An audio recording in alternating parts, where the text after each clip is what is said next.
development and deployment of fifth-generation stealth aircraft like the F-35 Lightning is one of the central stories of today's security zeitgeist.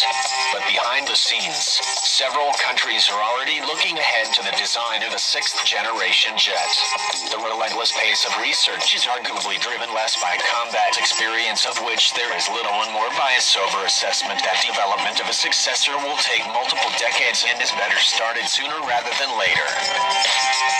The sixth-generation fighter developers can be divided into two categories. The United States, which has developed and deployed two stealth fighter types, and countries that have skipped or given up on their attempt to build fifth-generation jets.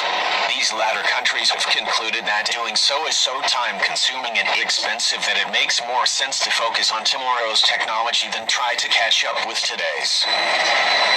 The latter include France, Germany, and the United Kingdom, which were in the preliminary stages of developing sixth-generation FCAS and Tempest fighters. Russia, which has given up on developing its Su-57 stealth fighter for at least a decade, but is talking up a conceptual sixth-generation MiG-41 interceptor. And Japan, which is contemplating a domestic sixth-generation F-3 stealth jet, but may settle for a foreign-inspired fifth-generation.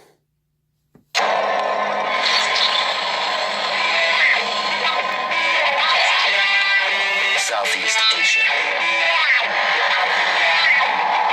North Vietnam. July 1967.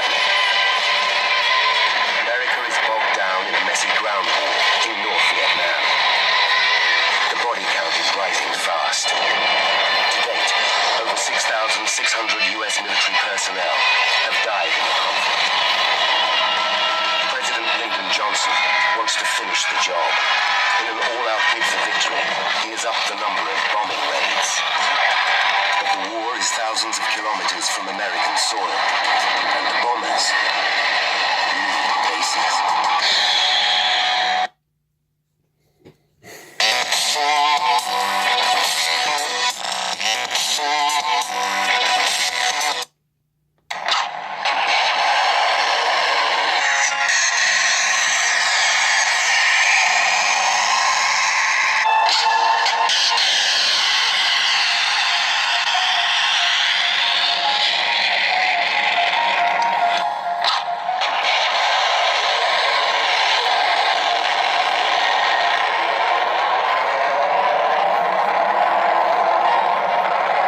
States, Russia, and China all tested new super-fast hypersonic munitions in 2018, escalating a global competition for weaponry that can strike farther and harder than ever before, and potentially defeat existing defenses.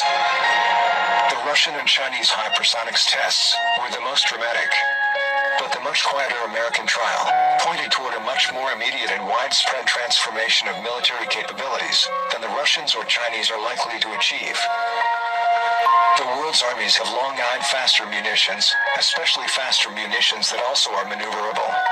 Swifter, nimbler rockets could strike with less warning and evade missile defense systems.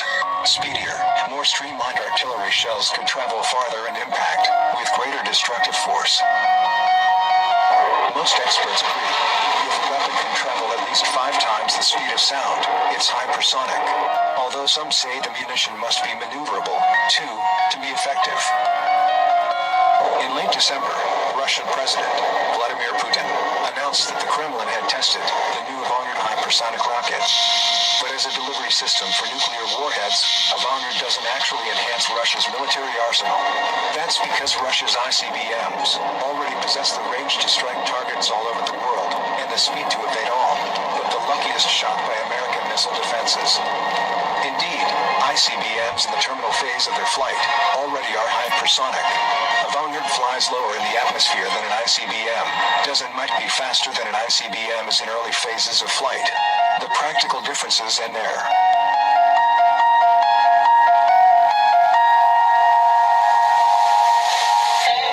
It's China, not Russia, that's making what seem the biggest strides toward fielding an all-nuclear hypersonic weapon.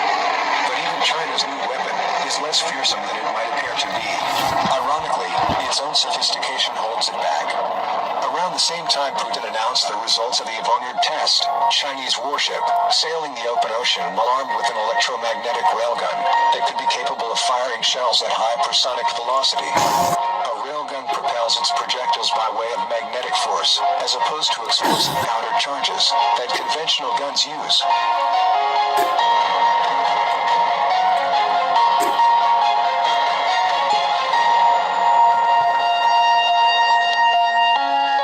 China's railgun. This is my home. I love the land of living skies, beautiful forests, lakes and rivers, and majestic wildlife. Traditional and sacred tobacco has always been an important part of our First Nations spiritual and cultural practice. Our elders teach us that sacred tobacco is used for prayers, ceremonies, and to give thanks to the Creator. The way tobacco is used today is very different from traditional uses. Cigarettes and other products like chew are called commercial tobacco and contain thousands of harmful chemicals. I smoked cigarettes for 20 years, but I no longer enjoy it. I didn't like the way it made me feel and how expensive it was. I wanted to be healthier. I wanted to quit. I tried to quit before, but it never lasted long.